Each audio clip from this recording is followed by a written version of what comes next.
नमस्कार। आप देख रहे हैं अपना चैनल गांव शहर की नई बातें। स्मारक समिति के कर्मचारियों का अनिश्चितकालीन धरना प्रदर्शन। प्रदर्शन यहाँ पर जारी है। क्या प्रमुख मांगे हैं और किन एजेंडे किन मुद्दों को लेकर धरना प्रदर्शन है? देखिए, मेरा नाम कौशल किशोर आदित्य है। मेरी पोस्ट पूछती है, मैं फोर्थ क्लास कर्मचारी हूँ। 2011 में बहन जी के शासनकाल में हम लोगों की नियुक्ति हुई थी। जब नियुक्ति हुई थी हम लोगों की, तो 1300 और 1400 ग्रेड पर हम लोगों की नियुक्ति हुई थी और हम निरंतर 12 वर्ष से इस चीज़ की मांग कर रहे हैं कि हम लोगों को निश्चित वेतनमान, जिसमें ग्रेड पे 1800, 5200, 20,200 का स्केल पूरे उत्तर प्रदेश में क्या हर जगह जो है समस्त कर्मचारियों को क्लास पर लागू है, उसी की हम मांग कर रहे हैं।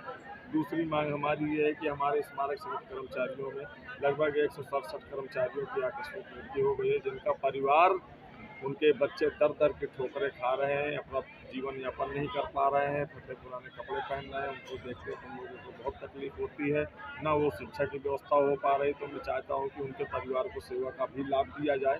और हम लोगों की एक मांग और है मेडिकल की सुविधा। मेडिकल की सुविधा ये इसलिए मांग है कि जब हम लोगों के पास ईएल जैसे अवकाश लेस हो जाते हैं, तो उस कंडीशन पर हम लोग किसी गंभीर बीमारियों के कारण जब ग्रसित हो जाते हैं, तो उसमें जो हम लोगों को मेडिकल का लाभ नहीं मिल पाता, हम उसका इलाज नहीं करा पाते हैं।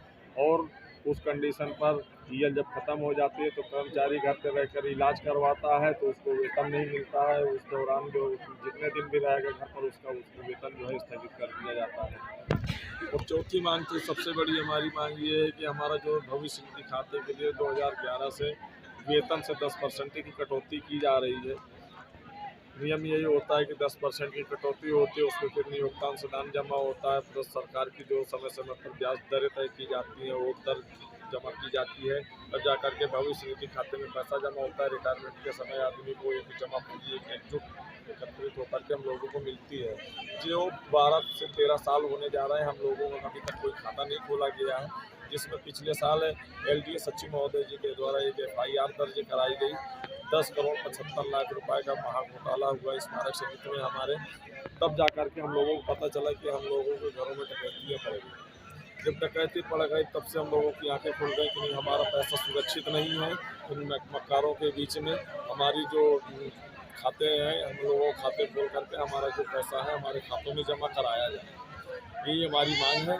और पांचवी चीज़ तो ये है कि हम लोग 10 साल से 11 साल से बराबर हम लोगों को इंक्रीमेंट का लाभ दिया जा रहा है। जो हम लोगों का एक वेतन में बढ़ोतरी होती DA और इंक्रीमेंट, तो इंक्रीमेंट पर सबसे बड़ा सवाल इस बार 2023 की जुलाई माह में खड़ा हो गया कि जो 1400 ग्रेड पे नियुक्त हुए थे 600-700 कर्मचारी, उन लोगों का जो है इंक्रीमेंट बाधित कर दिया गया। क्या लगता है कि जो है मायावती के सरकार में इस तरीके से नौकरी मिलना और सभी कर्मचारियों को सम्मान मिलना, और इस सरकार में क्या सौतेला व्यवहार किया जा रहा है क्या आप लोगों के साथ? देखिए, सौतेला व्यवहार तो हम ये नहीं कह सकते कि हाँ सौतेला व्यवहार किया जा रहा है, क्योंकि माननीय मुख्यमंत्री महोदय जी के हर चीज़ संज्ञान में है और ये विभाग भी माननीय मुख्यमंत्री जी के पास है। और सरकार हमको बराबर बजट दे रही है। निरंतर पुनरीक्षित वेतनमान 2011 से लागू करते हुए उसके लिए उन्होंने बजट भी उपलब्ध करा रखा है, और जब ये लगाएंगे तो उसके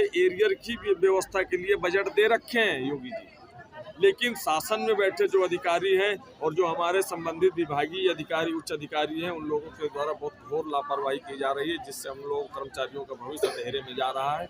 आज के समय पर ऐसी महंगाइयों पर हम लोगों को 25 से 26 हज़ार रुपये वेतन मिलता है, जिसमें हम लोग परिवार लेकर के रहते हैं, माँ बाप भी रहते हैं, तो 2 कमरे का सेट लेकर के रहते हैं, तो 7-8 हज़ार रुपये हमारा चला जाता है ऐसे ही।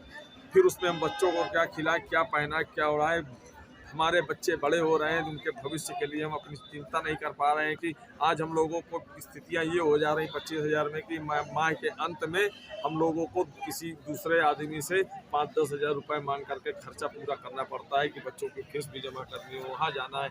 आज कोई रिश्तेदार की शादी होती है, अगर कोई ये कहता है कि भैया आप थोड़ी सी मदद कर दीजिए 10 हज़ार की, तो उसके लिए सोचना पड़ता है हम लोगों को। यदि आप लोगों की मांगे पूरी नहीं होंगी तो अगला पड़ाव क्या रहेगा? हमारा अगला पड़ाव ये होगा कि देखिए, अभी हम लोगों ने 20 तारीख को माननीय मुख्यमंत्री महोदय जी को ज्ञापन सौंपने के लिए यहाँ से निकल रहे थे। अच्छा। पुलिस प्रशासन के द्वारा हम लोगों को रोक दिया गया, हम लोग वहीं बैठ गए।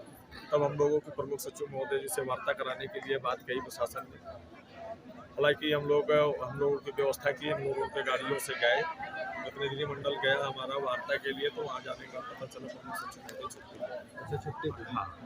और जब हम वहाँ पहुँचे तो हमारी वार्ता कराई गई डीजी से, आवास से। जब उनसे वार्ता हुई तो उन्होंने ये कहा कि ठीक है, ये मांगे सारी तो नहीं पूरी हो सकती, लेकिन आपकी दो तीन चीज़ें हैं जो जल्दी हो सकती हैं। तो उन्होंने कहा कि मरतासिब का आदेश हम 2 दिन में आपका जारी कर देंगे। कल से हमारा 2 दिन का समय पूरा हो गया, लेकिन अभी तक मरतासिब का आदेश नहीं जा रहा। 3-4 दिन में ये बोला था कि आपका पुनरीक्षित वेतनमान और CPF का खाता के लिए आपके आदेश जारी कर दिए जाएंगे। आज तीसरा दिन है, देखते हैं कौन सा आदेश जारी होता है। नहीं होता है आज, फिर उसकी रणनीति हम लोग आगे तय करेंगे। अगर आवश्यकता पड़ेगी तो माननीय मुख्यमंत्री जी के आवास पर या विधानसभा में जाकर के भी हम ज्ञापन सौंपेंगे।